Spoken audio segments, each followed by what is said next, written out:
Hello and welcome to Quadriga. This Saturday is International Holocaust Remembrance Day. The murder of more than 6 million Jews by the Nazi regime is a defining fact of Germany's post-war identity, and the country has worked to confront it. Yet, anti-Semitic attacks are on the rise in Germany. The political ascent of the right-wing nationalist AfD party, now represented in parliament, is provoking deep concern among Germans and in Jewish communities. So, too, is the recent influx of Muslim immigrants. A recent study by the American Jewish Committee documents widespread anti-Semitism amongst them. In one widely reported incident last year, a Jewish pupil, the grandson of Holocaust survivors, quit his Berlin high school after suffering mobbing and abuse at the hands of Arab and Turkish classmates. Living in fear, how anti-Semitic is Germany? That's our topic this week on Quadriga, and here are our guests. It's a pleasure to welcome Kristin Helberg. She's a freelance journalist who recently wrote a book about Syrian refugees in Germany and the fears and prejudices they evoke. She says Germany needs a more inclusive memorial culture and more backbone in the fight against all forms of marginalization. And we're very pleased to have Posener on the show once again. He's a commentator for the daily newspaper Die Welt. He says Jews everywhere are held responsible for every real or imagined injustice perpetrated by Israel. And finally, very glad to welcome Wenzel Michalski to the show. He's the director of Human Rights Watch, and he has experienced the problem we're talking about firsthand. He says anti-Semitism in Germany is escalating and increasingly normalized, and the state is responding too slowly. Herr Michalski, it was indeed your son who suffered the abuse that I referred to at the opening of the show. Would you tell us a little bit about what happened there? Yeah, he was new at the school, and at the end of the first week, a teacher asked, what kind of world religions do you guys know and what kind of houses of worship?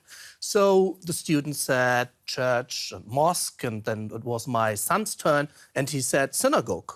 And the teacher asked, are you Jewish? And he said, yes. And that is when everything started, the attack started. And what exactly was everything? It started with verbal abuse and bullying, and but then also physical attacks. He was beaten very badly. And at whose hands? Other students did this. And he was also, there was a mock execution, and that was the point when we took him out of the school roughly 3 months later. Other students, according to many newspaper reports, especially Arab and Turkish fellow students. Is that correct? In this case, it is correct. Mostly Turkish and also Arabs. And he was not the only one who was bullied.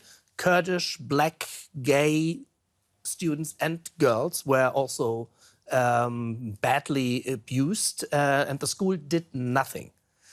But in his case, because he was Jewish, it was even worse, because they didn't beat up other kids. Now, your opening statement indicates that you definitely don't see this as an isolated phenomenon, and yet the government's anti-Semitism report, and I'm more or less quoting here, comes to the conclusion that in comparison with any other time before World War II or thereafter, open anti-Semitism has rarely been less tolerated by the broad majority of society than today. So how do you reconcile that statement with what your child experienced? Well, firstly, we Germans have learned how to answer questions about anti-Semitism. And no German would say, I'm anti-Semitic or I hate Jews. So people they learned it in rituals, in remembrance days and all this, how to answer these questions so they don't appear anti-Semitic. But they are. I mean, the fact that the management of the school, the headmaster, didn't do anything to protect my son, even after we asked him again and again, shows a pretty big resentment against Jews, because otherwise this person would have been alarmed, or the whole school, or in fact also the people who were politically responsible for the school. And we have learned from other people, from other schools in Düsseldorf, in Bremen, in Frankfurt, Stuttgart, Munich, and so on and so forth, similar incidents, because now because it's public now, people come out and talk about it. Posener, the same report that I just quoted from the German government, although it admits that attitudes, or says that attitudes amongst the broad majority haven't changed, it does admit that there's increased anti-Semitic activity, in the words of the report, in terms of propaganda, verbal and physical abuse. So what exactly is going on there? Are we seeing a minority on the margins of society that feels increasingly empowered to act out? There is that. This is, you know, anti-Semitism is a multifactorial thing. I mean, it's stupid to say that, but it's true. There are, you know, sort of, if you like, traditional, real anti-Semites who somehow may feel emboldened by the internet, for instance, social media. There are the new anti-Semites who call themselves anti-globalists, who are situated within the so-called Alternative for Germany, this new party. They never say they're against Jews, but it's always the East Coast, the capitalists, and then it's Goldman Sachs or whatever, and somehow it all boils down to the old enemy. And then there is something which is on the left and among the Muslim community, which is anti-Zionism. And ever since 1967, you know, the 68ers, my generation, they were so proud. They said, well, we confronted our parents about what they did in the Nazi past. That is true, up to a point. But then they turned round and supported Arab terrorism against Israel. They wrote, you know, the Red Army faction actually trained in Palestinian terror camps and so on. And since then, it's sort of a given, if you're on the left, that you're critical of Israel. Yeah, there's no acceptance of the fact that Israel is the only democracy, that gays, lesbians, and so on, queers, transgender people, you know, and so this all comes together, these three aspects. Kristin Helberg, would you agree? Are we seeing a rise in intolerance generally, and particular in anti-Semitism? I think what has really changed is the climate in Germany of public discussions, of private discussions. A lot of things are being said that would have been impossible 10 years ago, 15 years ago.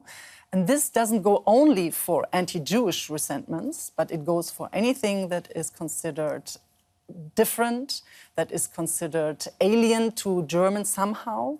We have this growing sentiment of everything should stay as it is. Germans are one nation and they look like this and they act like this, and whoever comes here has to act like this, and to this kind of assimilation. So it goes not only against Jews, it goes especially against Muslims right now. This is like, if you read sometimes texts of nowadays, if you replace the word Muslim with Jewish, it gets really frightening to me. You know, we have this kind of stigmatization that always is the beginning of further development to more violent reactions towards minorities, the stigmatization of minorities. This is a big problem inside Germany. I want to talk about what effects that changing climate has.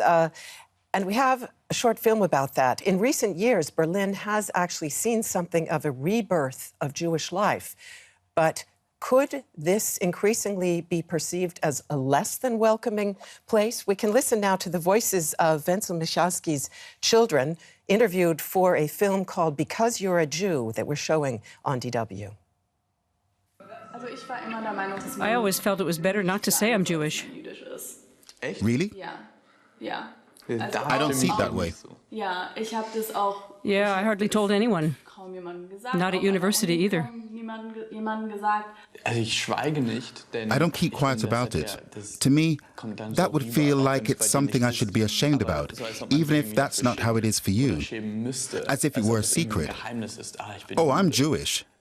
If other people don't like it, that's their problem.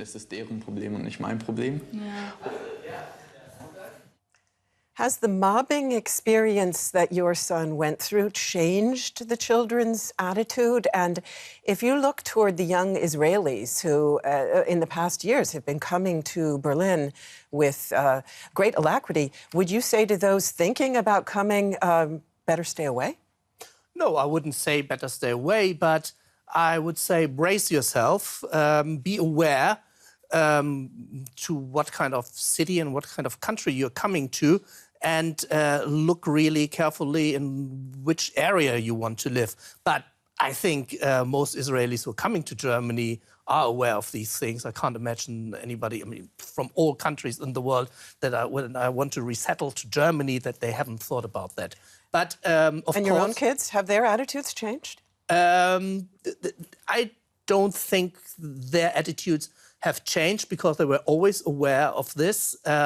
My daughter, as we have seen, says, I rather hide being Jewish. She's studying in England. In England, there is, especially at universities, there is a very lively anti-Semitism at the moment. And my son, he studies in the US, and there's not such a big problem with anti-Semitism. So they see it from their own point of view. But it has changed my son, my wife, and me and my parents very much. We see this country now with other eyes. Your parents, of course, being Holocaust survivors. Yes. Alan Posener, let's talk about the link which you mentioned between criticism of Israel and anti-Semitism. Where and when does the one begin to shade into the other? And would you say, given Germany's crimes, that Germans simply should refrain from criticizing Israel altogether? Oh, of course not. Look, Israel is a country like every other, so it's a country which makes mistakes, maybe even commits crimes, and these can be criticized. The thing is, there's a word in Germany called Israel-Kritik. One word, right, which means criticism of Israel. There's no such thing as, shall we say, Frankreich-Kritik or Denmark-Kritik. Yeah. It's only aimed at the Jewish state, and a state which declares itself Jewish. And if you ask, where does it shade over? There's a very clear definition which has been accepted by the European community and by the German government. And it's the 3 Ds: demonization, delegitimization, and double standards. If you hold Israel to a higher standard than you would another country in that critical security situation, if you demonize Israel as being some kind of apartheid state, if you delegitimize it by saying, you know, we're going to boycott academics from your country, which you don't do with regard to China or Russia or other countries, this is where Israel-Kritik becomes anti-Semitism, obviously.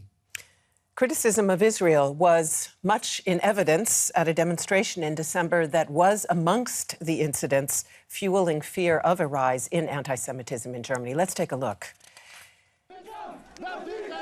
At a demonstration that took place in Berlin after Donald Trump's announcement that the U.S. would move its embassy to Jerusalem, pro-Palestinian demonstrators chanted "Death to Israel" and burned Israeli flags. Now, Kristin, Helberg, at those protests, cameras did capture young men of Arab origin sitting on each other's shoulders and shouting and chanting. A recent report from the American Jewish Committee, I mentioned it briefly earlier, documents some pretty egregious expressions of anti-Semitism among Arab immigrants in Germany. So your opening statement says that backbone is needed, but what kind of backbone is needed here in this case? Are Arab immigrants who've come in the past couple of years part of the reason we're seeing this trend to greater intolerance? There's a big problem of anti-Semitism among Arabs or Turkish youngsters. I fully agree. But we have to make an important difference here between people who were born here as second or third generation young people who were raised here, who went to German schools and who should have learned some political rules and some self-understandings of Germans, not only concerning anti-Semitism, but what is written in the very German constitution, that nobody should be privileged or should be neglected for his religion or ethnic background. So the other story is refugees who have come here during the past 2 years, for example, from Syria. In Syria, there is a political problem with Israel. Israel is until now occupying the Syrian Golan Heights. So Syrians have learned all their lives that Israel is the enemy and that it should be fought against. So this is the narrative that these young people come to Germany with. And this cannot be changed easily in some integration course. This needs time. And they have other problems when they come here, because there's a lot of problems about integration and finding work and learning the language. But what really, really is a big problem for me is when people who grew up here and who went to German schools still have this anti-Semitic, but come on, anti-Muslim, against everything that is considered to be different. That is a big problem for me. And there we have failed. And we have a structural problem inside Germany among Germans, original bio-Germans, and people with migration background. And we have to confront this by different means, maybe as well by a different culture of remembrance of the Holocaust. I want to come in just a moment to the culture of remembrance, but let me just ask you, Wenzel Michalski, would you say that Angela Merkel's open door policy has, in fact, paved the way for this rise in anti-Semitism? And have we, in a way, imported the Middle East conflict right here into the heart of Germany? Well, the first question, I would say, not at all. The people we've seen here demonstrating are mostly people who came here a long time ago. They are politicized, they are activists. Hamas is behind those people. We see them on a regular basis on anti-Israeli demonstrations here in Berlin. And I mean, you know, we Germans have to grow up that these people are here in Germany and we have to deal with this. But what we haven't dealt with is actually in schools educating young Germans and Muslims in a smart way. How German Muslims, it could be the same. German Muslims, and mostly those are German Muslims, to see this. I mean, mostly German Muslims because they were born already in Germany. They have, so the call of some conservative party members here in Germany to expel all foreign Muslims is very short-sighted, because it puts the finger only on a certain group, which we have to deal with, of course, but which does not represent all the Muslims in Germany. That's important. Also, this, yes. The effort to educate has, of course, been part of an effort here in Germany to come to terms, to confront the crime of the Holocaust. There's even a special word for it, Vergangenheitsbewältigung, confrontation with the past. And one example of that Vergangenheitsbewältigung is the culture of remembrance, including a monument that remembers the Holocaust just a few kilometers from here. The memorial to the murdered Jews of Europe. It took a good 25 years for the plans to be brought to completion. Its location in Berlin's government district is perhaps the most visible indication of Germany's intent to face up to its history. Unobtrusive, in contrast, are what are called stumbling stones. They reflect the everyday horrors of the Nazi era and commemorate Jews who were deported, murdered, or driven out. Tens of thousands have been placed all across Germany and Europe, making them the world's largest decentralized memorial. And then there are the places of horror themselves, such as Auschwitz. Today, it's a memorial site that makes the Nazis' machine of genocidal destruction tangible to visitors. What is the right form of remembrance? Alan Posener, the former German president, Joachim Gauck, said 2 years ago, there is no German identity without Auschwitz. Remembering the Holocaust remains a concern for all citizens who live in Germany. But can we really expect migrants to Germany to share that view? And also perhaps very young Germans who say, hey, that's so long ago. Well, there's two aspects to this. The first aspect is this is not a German question. The Holocaust was and remains something that is important for every person everywhere in the world, whether you're a German, whether you're a Jew, whether you're a German Jew, whether you're a German Muslim, whether you're an American. They have a Holocaust memorial in Washington, D.C. Why? They have a Holocaust museum in Los Angeles. Why? Because this is something which we all need to think about. So it's not a question of can we expect sort of my grandchildren to take responsibility, given that, you know, that their great-grandfather was a Jew. Of course we can.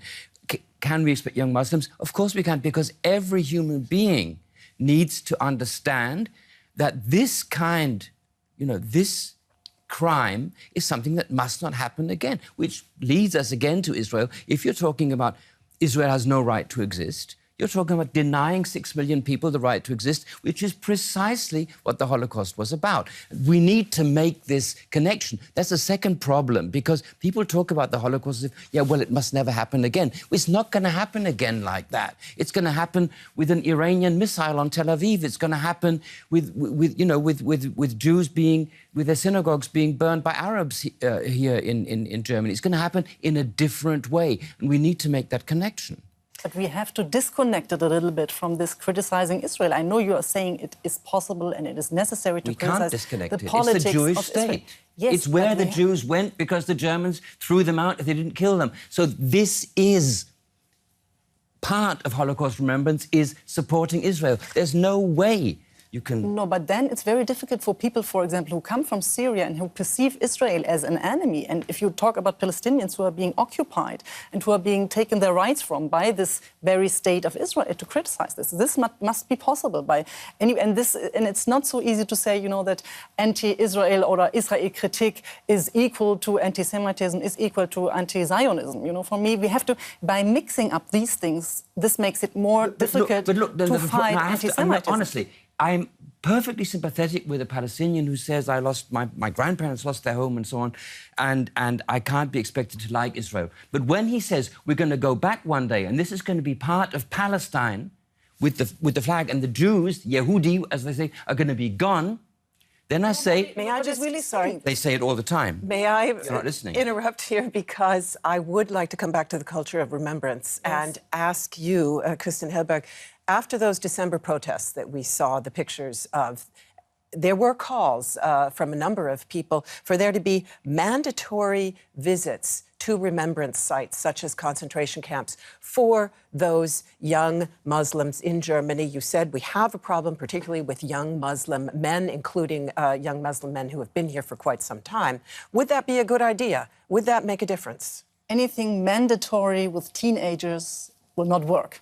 That's a very important point. I think it would be very good if people come to the point that they would like to go there to confront this history. And I very much agree with Mr. Posener that this is not a German thing, that it's an international, on an historical and international scale, a crime against humanity. And it has to be remembered like this. And this is the big chance for me.